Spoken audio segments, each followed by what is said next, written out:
Why did Allah create human beings when He was knowing that on the day of judgment a large number of people will go to hell, Jahannam? Does it not raise the question on the mercy of Allah? क्या अल्लाह जानबूझकर large number of people को जहन्नम में डालना चाहता है? Does Allah purposely wants to put a large number of people in hell? Na'uzubillah. The question is that why did Allah create the human being when He knew that on the day of judgment a large number will go to hell?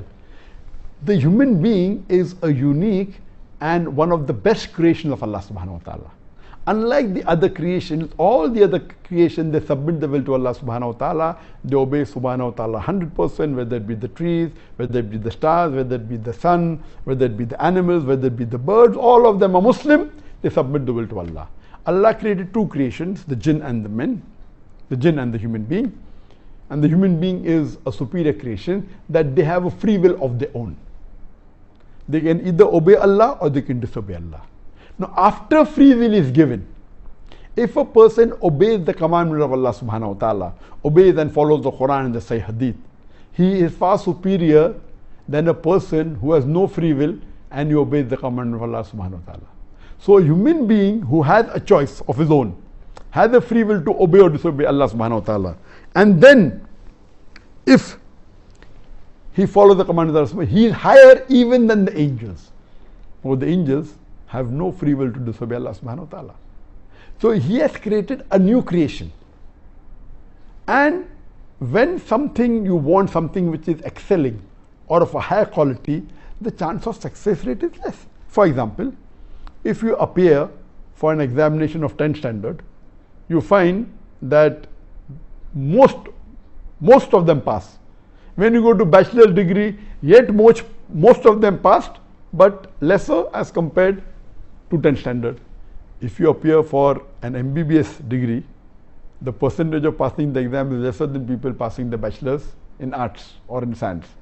If you go for MD or DM, that's the doctorate of medicine, again the percent of people who pass is less than the percent of people who fail, because it's a very difficult examination. So here also this is the test that we are undergoing, and Allah subhanahu wa ta'ala has given a free will.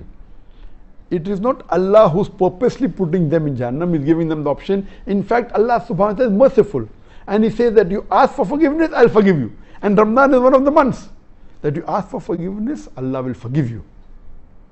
If you do any sin, major sin, let it be how big the sin is, let it be as big as a mountain. If you ask for forgiveness and if you repent, inshallah, Allah will forgive you. But we, human beings, we are ungrateful to Allah subhanahu wa ta'ala. We do a mistake, we ask for forgiveness, Allah forgives us, and we go back to the sin.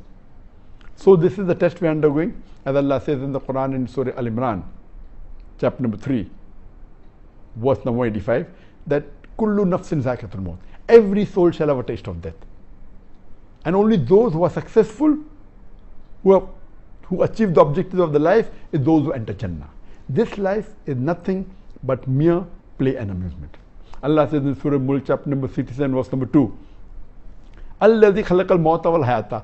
It is Allah who has created death and life to test which of you is good in deeds. So this life is a test for the hereafter. Allah is most merciful, He is very kind. We are a unique creation, one of the best creation of Allah subhanahu wa ta'ala. We are undergoing a test. Imagine if in an examination, in a medical examination, a person writes the wrong answer. You can't expect the teacher to say, oh, I'm merciful, I will pass you. If the teacher passes the people in the medical examination, what will they do? When they pass, instead of treating the patient, they will start killing them. So you have to follow the rule. Even though you're merciful, you have to see what the result of the test are, and based on that test, if you pass, you go to Jannah. If you fail, you go to Jahannam. Hope that answers the question.